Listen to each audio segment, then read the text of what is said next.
जैसे मतलब जब शिव मंदिर से वापिस आए, जो पत्ती बेलपत्री फूल शिव जी पे चढ़े थे वो नीचे शिवलिंग पे से नीचे गिर गए हों। एक शिवलिंग रखा है लाना, मिट्टी वाला लाइए। अब छत्तीसगढ़ में कथा चल रही, थोड़ा ध्यान से सुन लोगे एकांतेश्वर शिवलिंग का पूरा वृतांत। तो आप लोग जो पशुपति व्रत कर रहे हो या कोई भी उपास करते हो, कई लोग कहते हैं हमने करा नहीं हुआ। क्यों नहीं हुआ? उसमें हमारी गलतियों को हमें चाहिए। ये देखो,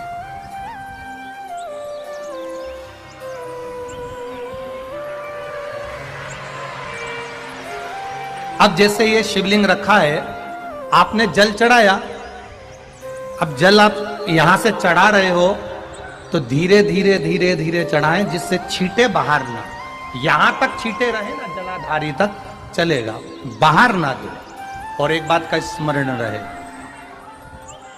यदि बेलपत्री फूल पत्ती जल चढ़ाने के बाद ये सब अगर नीचे गिर जाए, जलाधारी पर गिर गया या नीचे उतर गया, तुम्हारा पूरा जल चढ़ जाए, तुम्हारे पास में चंदन नहीं है, अबीर नहीं है, गुलाल नहीं है, कुछ भी नहीं हो, तो भी अपने हाथ की 3 उंगलियों से रेखा 3 खींचकर और फिर जो माला आदिकादिक भगवान की रखी थी उसी से भगवान का वापिस पूरा श्रृंगार कर कर फिर वापिस आइए।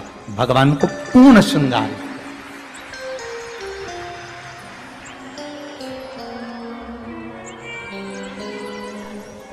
भगवान का पूर्ण श्रृंगार कर कर आइए। कई लोग जल चढ़ाने के बाद में भगवान का जो फूल पत्ती नीचे रखी रहती है, आप, हम ये नहीं कह रहे कि आप अपने घर से लेकर जाओ, आपके पास में कुछ नहीं, 1 लोटा जल चढ़ाओ।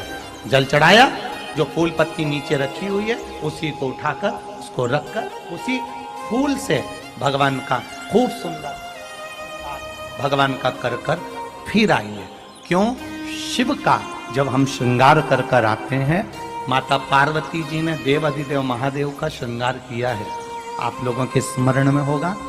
राम जी ने माता जानकी का श्रृंगार किया है। रामचरित सुनिए कथा, रामायण सुनिए आप लोगों ने, रामायण सुनी होगी तो उसमें माता बैठी हैं शिला के ऊपर और भगवान राम उनका श्रृंगार कर रहे हैं। एक कौवा आता है, वो चोंच मार कर जाता है, ये सारा वृतांत आप लोगों ने श्रवण किया है। तो राम जी माता सीता का श्रृंगार करते हैं, भगवान कृष्ण राधा जी का श्रृंगार करते हैं। केवल एक देव अधिदेव महादेव की कथा ऐसी है जिसमें पार्वती जी शिव जी का श्रृंगार करती है। शिव का श्रृंगार किस लिए? क्यों? कहा जल चढ़ाने के बाद वहीं पर पड़ी हुई पत्ती से, फूल से, जो चढ़े हुए फूल हैं, चढ़ी हुई पत्ती है, चढ़ा हुआ निर्माल्य है, जो भी शिव जी का है, उसी को धोकर वापिस भगवान का श्रृंगार कर कर आना चाहिए। किस लिए? कि हे भोलेनाथ, जब मैं इस संसार सागर से जाऊं, अखंड सुहाग लेकर पूरी श्रृंगार कर कर इस धाम से जाऊं, ऐसी कृपा जो पढ़ाओ, जो पढ़ाओ। चंदन नहीं है, हाथ से चंदन का स्मरण होना चाहिए। नहीं है हमारे पास लगाने को रोली मोली चंदन, जो भी आपके पास में, अबीर गुलाल नहीं, अपने मन का गुलाल लगाइए, अपने मन का, दिल से रिझाने का ले जाओ। शिव महापुराण का मूल मंत्र, हजारों हजार महामृत्युंजय का वाचन किया जाए और मुख से एक बार बोल लिया जाए, वो शिव महापुराण में वेद व्यासी ने वर्णन कर दिया। श्री शिवाय नमस्तुभ्यम, सब बोलिए, श्री शिवाय नमस्तुभ्यम, सब बोलो, अच्छे से बोलो, धीरे धीरे बोलो, श्री शिवाय नमस्तुभ्यम। कोई भी मंत्र का जाप करो, कभी भी करो, जरा जल्दी जल्दी ना करिए, बहुत प्रेम से। जल्दी खाओगे गाल कट जाएगा, जीवाणु कट जाएगी, जल्दी जपोगे भजन कट जाएगा, जाप कट जाएगा, उसका कोई पुण्य नहीं मिलेगा।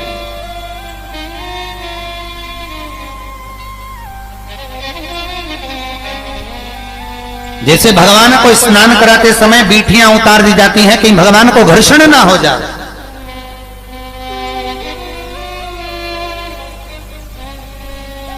अब आप लोग उतारते हो कि नहीं उतारते हो भगवान जाने, ठीक है। नहीं तो कई तो वो रामनवमी जन्माष्टमी पे मैंने देखा है, ऐसा थाली में भगवान को रख लेते हैं और जो घिसने फिरते हैं भगवान को, फिर तो वो चाहे दांत घसने का बरस क्यों ना हो,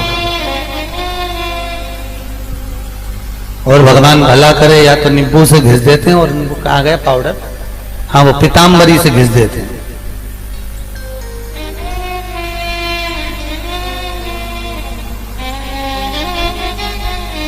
ऐसा घिसा तो क्या क्या आज जन्माष्टमी है ना, इतना जोरदार घिसूंगी चमक जाएगा।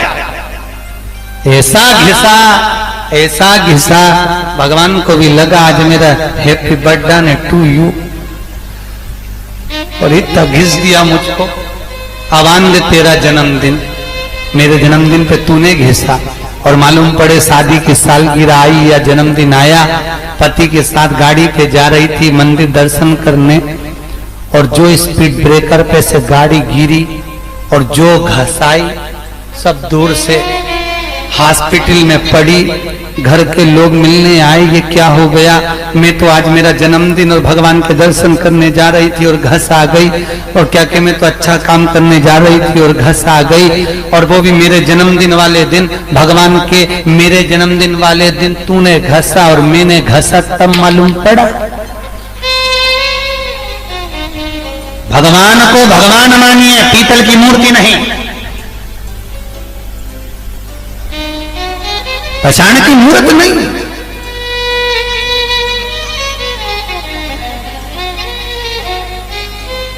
एक कितना सुंदर चरित्र कल्याण में लिखा गया था, बहुत सुंदर चरित्र।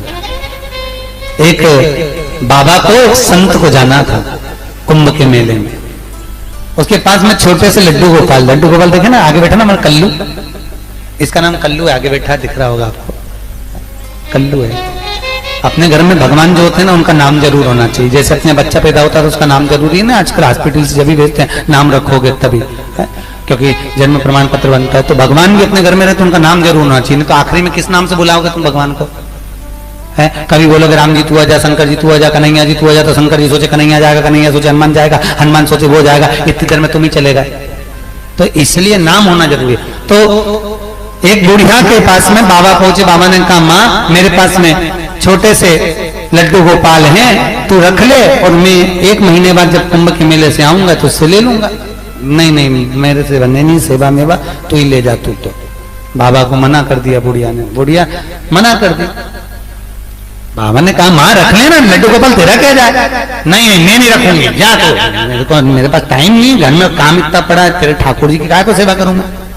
इतने में बाबा को लगा ये तो रखी नहीं रही, मुझे कुंभ के मेले में जाना है। बाबा ने लड्डू गोपाल को लिया और अपने तन पे जो पिछोड़ा था उसमें से लपेट के अलमारी पे रख के और खिड़की में से बाहर आके बोला माँ मेरे ठाकुर जी तेरी अलमारी पे रखे, सेवा कर लेना, 1 महीने बाद आऊंगा ले लूंगा। अम्मा ने सोचा पड़े रहने दे, मेरे को काय को सेवा करना, अम्मा ने पड़ी रहने दिया, उठाए नहीं। अब बूढ़ी मैया खूब चना से के खाए, रोटी बनाए खाए। अम्मा के मन में आया, पटक के चले गया, क्या करूं अब उठाई लूं, थोड़े दिन सेवा ही कर लूं। जो उठाने गई कपड़ा में से खोला तो इसने कभी लड्डू गोपाल तो देखे ही नहीं थे कि लड्डू गोपाल कैसे होते हैं। इसने तो कन्हैया जी देखे थे खड़े हुए।